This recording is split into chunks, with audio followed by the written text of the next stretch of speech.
हिमाचल में देववाणी को चुनौती देना पड़ा भारी। देवताओं की मनाही के बावजूद भी जारी रही कैलाश यात्रा। तीनों कैलाशों में दिखा तबाही का मंजर। क्या किसी बड़ी अनहोनी को दिया जा रहा न्योता? हिमाचल के देवता बार बार चेतावनी देते रहे, कैलाश के दर्शन मत करो, मेरी पवित्रता का सम्मान करो। लेकिन हजारों श्रद्धालु हर साल पहाड़ों की ओर बढ़ते हैं, दर्शन करते हैं, पर साथ ही इन्हीं पवित्र स्थानों पर गंदगी फैलाने का क्रम भी नहीं रुक रहा। और जब बारिश, भूस्खलन और आपदा आपके सामने मौत बनकर खड़ी होती है, तभी लोग देव शक्तियों से माफी मांगते हैं, मगर तब तक अक्सर बहुत देर हो चुकी होती है। श्रीखंड महादेव, किन्नर कैलाश और मणिमहेश, ये तीनों तीर्थस्थल अब सिर्फ भक्ति के प्रतीक नहीं रहे, बल्कि प्राकृतिक आपदाओं और अव्यवस्था की चपेट में हैं। और इसके जिम्मेदार और कोई नहीं, हम और आप हैं। कैलाश की यात्रा पर ना जाने की कितनी ही बार देवी देवताओं ने असहमति जाहिर की, ना जाने कितनी ही बार लोगों को चेताया गया कि वो पिकनिक स्पॉट समझकर इन यात्राओं पर ना जाएं। और आज जो आपदाएं आई हैं, ये हमारे ही कर्मों का फल हमें मिल रहा है। इसे हम क्लाइमेट चेंज की संज्ञा दें या फिर देवस्थानों को दूषित कर, उनको अपवित्र कर हमारे देवी देवताओं को नाराज करना। मैं कुछ उदाहरणों से आप दर्शकों को ये बात समझाती हूँ। अगस्त के पहले हफ्ते में ही किन्नर कैलाश यात्रा से पहले किन्नौर के देवता प्रकाशांकृस जी ने इस यात्रा पर जाने से साफ मना कर दिया था। रिब्बा के देवता कासुराज जी ने भी यही आदेश दिए थे। फिर स्थानीय कमेटी और पंचायत प्रतिनिधियों ने कोशिश की, प्रशासन के सामने अपनी बात रखी, मगर हुआ यूं कि देवता की चेतावनी को ही चुनौती दे दी गई और यात्रा पर रोक नहीं लगी। असल में देवताओं का साफ कहना था कि ये यात्रा सिर्फ भक्ति का रास्ता नहीं, पहाड़ों और प्रकृति के बीच एक संतुलन की परीक्षा भी है।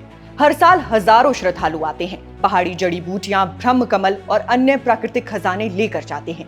गंदगी फैलती है, जल स्रोत दूषित होते हैं और देवता रुष्ट हो जाते हैं। कैलाश की पवित्रता बनी रहे, प्रकृति सुरक्षित रहे और लोग समझें कि भक्ति का मतलब सिर्फ दर्शन करना नहीं, सम्मान करना भी है।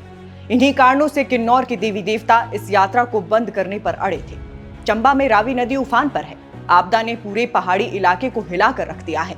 तेज बारिश और भूस्खलन ने सड़कों को तोड़ दिया, घरों को धाराशाही किया और स्थानीय लोगों की जिंदगी खतरों में डाल दी। कई गांवों में संपर्क टूट गया, लोग फंसे हुए हैं और राहत कार्य भी मुश्किल हो गया है। मणिमहेश यात्रा में हजारों श्रद्धालु फंसे हैं, परिवार से संपर्क नहीं हो पा रहा। मगर मणिमहेश यात्रा का ये 13 किलोमीटर का ट्रैक कचरे और गंदगी से भरा हुआ था। पिछले साल भी डल झील और हड़सर के रास्तों पर सफाई अभियान हुआ, लेकिन समस्या ज्यों की त्यों बनी रही। इस बार कई श्रद्धालु बिना दर्शन के ही वापस लौट गए। शिव गुरु ने बताया कि बिना भक्ति और श्रद्धा के कैलाश के दर्शन संभव नहीं है। वहीं इसी यात्रा के दौरान माता भरमाणी ने सख्त चेतावनी देते हुए चेताया था कि इस बार वो राधाष्टमी के दिन शाही स्नान नहीं होने देंगी, यानी डल टूटने नहीं देंगी। गुरु द्वारा ये संदेश दिया गया कि इस बार राधा अष्टमी को शाही स्नान के मौके पर डल झील में कोई भी आर पार नहीं होगा। साथ ही माता ने स्पष्ट संदेश दिया है कि सभी श्रद्धालु मर्यादा बनाए रखें और नियमों का पालन करें।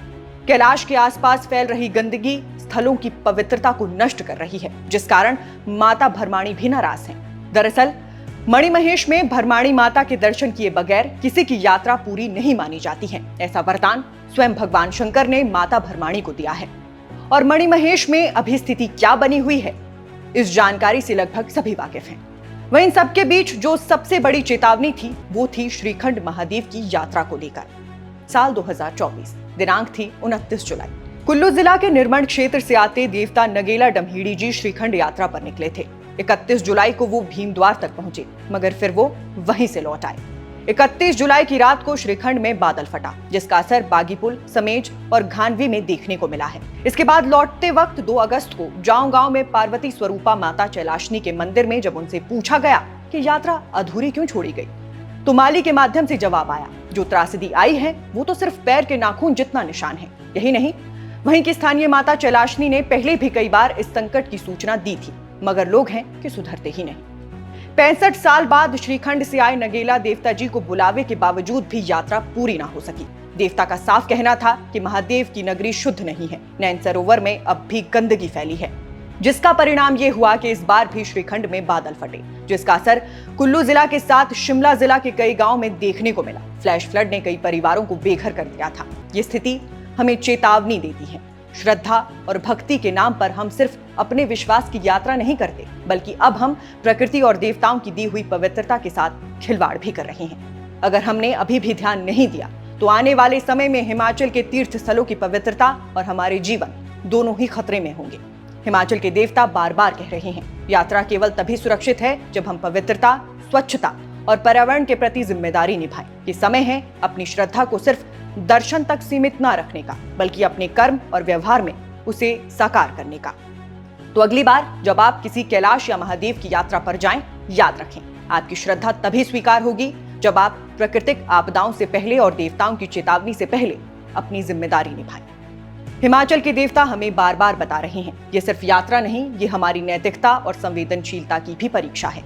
इसलिए आपसे आग्रह है कि देवी देवताओं के स्थान पर पवित्रता बनाए रखें, हमारी संस्कृति और देवी देवताओं पर विश्वास रखें। अभी फिलहाल के लिए बस इतना ही। नमस्कार।